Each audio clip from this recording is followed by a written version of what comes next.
এখন আমরা শিখব ফেসবুক ক্যামেরাতে এই প্রোফাইল পিকচার ফ্রেমের ইফেক্টটা কীভাবে কাজে লাগায়। সো আপনারা যখন ফেসবুক অ্যাপের মধ্যে ক্যামেরা ওপেন করবেন তখন দেখবেন এরকম একটা অপশান আসতে পারে এরকম বিভিন্ন ইফেক্ট ইউজ করার জন্য। সো আমরা যদি এখানে দেখি যে আপনি এই যে প্রোফাইল পিকচার যে ফ্রেমটা, এই ক্যামেরা ইফেক্ট ফ্রেমটা দিয়ে আপনি হচ্ছে লাইভ করতে পারবেন, আপনি বুমেরাং করতে পারবেন, আপনি নর্মাল যদি ছবি তুলতে পারবেন অথবা ভিডিও করতে পারবেন। সো আগে যেটা আমরা দেখেছিলাম শুধু প্রোফাইল পিকচার করা যায়, আপনি এই ফ্রেমটা দিয়ে আপনি ফেসবুক ক্যামেরার মধ্যেও এই ফ্রেমটা হচ্ছে ইউজ করাতে পারবেন আপনার অডিয়েন্সকে।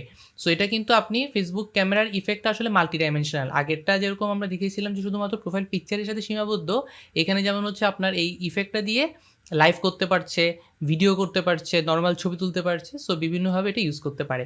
সো এই ফেসবুক ক্যামেরাতেই ফ্রেমটা কীভাবে হচ্ছে যে কাজে লাগাই বা হচ্ছে এটা কীভাবে আপলোড করে সেটা আমরা এখন দেখিয়ে দিব।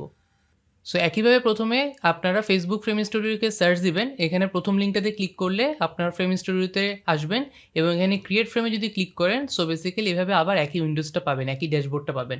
সো একই ড্যাশবোর্ডের মধ্যে এখানে একইভাবে আপনি ওপেন ফ্রেম স্টুডিওতে ক্লিক করবেন। আগেরবার যেমন প্রোফাইল পিকচারে এখানে সিলেক্ট করা ছিল, এখন ফেসবুক ক্যামেরার এটা সিলেক্ট করবেন। সো ফেসবুক ক্যামেরাটা সিলেক্ট করে একইভাবে এখানে আপলোড আর্ট অপশানটাতে ক্লিক করবেন এবং একইভাবে এখানে একটা পিএনজি ছবি আপনাকে আপলোড করতে হবে এবং এটার সাইজ 1 মেগাবাইটের কম হতে হবে। সো আমরা আগের মতো একইভাবে এটা পিএনজি ফরম্যাটের ছবিটা আপলোড করলাম। সো পিএনজি ফরম্যাটের ছবিটা আপলোড করার পরে ঠিক একই প্রসিডিওর, আপনি হচ্ছে নেক্সটে যাবেন। এখানে হচ্ছে নাম দিতে পারবেন, লোকেশন, শিডিউল বা কিওয়ার্ড এগুলো সেট করতে পারবেন। এগুলো আমরা আগের ভিডিওটাতে দেখিয়েছি।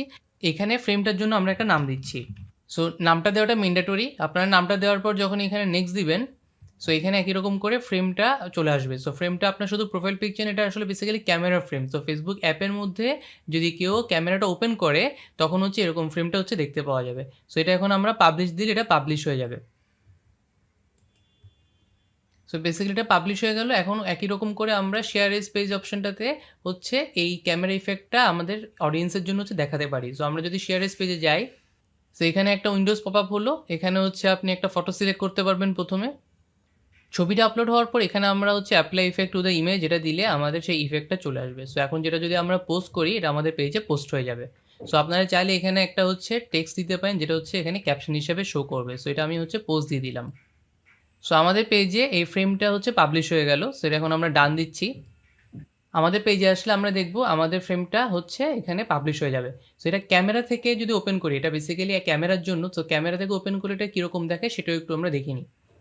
তো আমাদের অডিয়েন্সরা আমাদের পেজে এসে যদি এই পোস্টটা দেখে অথবা তাদের ফিরে যখন পোস্টটা যাবে তখন এই পোস্টটা যখন দেখবে এখানে একটা ট্রাই ইট নামে একটা অপশন আছে। সো ট্রাই ইট অপশনটাতে যদি ক্লিক করে তখন হচ্ছে তার যে ফেসবুকের ক্যামেরা সেই ক্যামেরাটা ওপেন হয়ে যাবে। এখানে কিন্তু আগের মতো প্রোফাইল পিকচার দেওয়ার মতো অপশন না, এখানে বেসিক্যালি ক্যামেরাটা ওপেন হয়ে যাবে। সো ক্যামেরা যখন ওপেন হয়ে যাবে সো দেখেন এখানে ক্যামেরা ওপেন হওয়ার সাথে সাথে এখানে পিছনে এখানে যে ব্যাকগ্রাউন্ডটা সেটাও চলে এসেছে এবং এখানে আমাদের যে ফ্রেমটা সে ফ্রেমটাও চলে এসেছে। এখানে যে ফ্রেমটা দেন এটা দিয়ে হচ্ছে যে আপনার নর্মাল ছবি তুলতে পারেন, লাইভ করতে পারেন, ভিডিও করতে পারেন বা বুমেরাং করতে পারেন। ফ্রেমটা দিয়ে অনেক কিছু করতে পারেন। সো এখানে যে ডান বাটনটা আপনারা যখন শেষ হবে ডান বাটনটাতে ক্লিক করে টেক্সট বসানোর অপশন আছে। সো আপনি হচ্ছে টেক্সট বসায় এটা হচ্ছে এরপরে আপনি আপনার মোবাইলে অথবা সেভ করতে পারেন অথবা ফেসবুকে এটা আপলোড করতে পারেন। সো এভাবেই একটা ফেসবুক ক্যামেরা ইফেক্ট দিয়ে হচ্ছে আপনি আপনার যে ফ্রেমটা সেটা হচ্ছে লোকজন ইউজ করতে পারবে। এছাড়া আমি যদি ফ্রেম স্টুডিওর ড্যাশবোর্ডটা কীভাবে ম্যানেজ করতে সেটা একটু দেখাই, দেখবেন এখানে আমরা অলরেডি যে প্রোফাইল পিকচার ফ্রেমটা দিয়েছি, ক্যামেরা ফ্রেমটা দিয়েছি, সবগুলো এখানে দেখাচ্ছে। সো এটা আপনারা চাইলে এখান থেকে ডেলিভারিটা অফ করে দিতে পারেন। সো এটা ইনঅ্যাক্টিভ হয়ে যাবে তখন। আর যদি এটা অ্যাক্টিভ রাখতে চান সেটা অ্যাক্টিভ করতে পারেন। সো বেসিক্যালি ফেসবুক এটা অ্যাপ্রুভ করেছে বলে এখানে অ্যাপ্রুভ স্ট্যাটাসটা দিয়েছে। এটা মানে কোন পেজ থেকে গিয়েছে বা কে ক্রিয়েট করেছে, আপনার মডারেটরদের নাম বা আপনার পেজ এডিটরদের নাম এখানে এটা দেখাতে পারবে।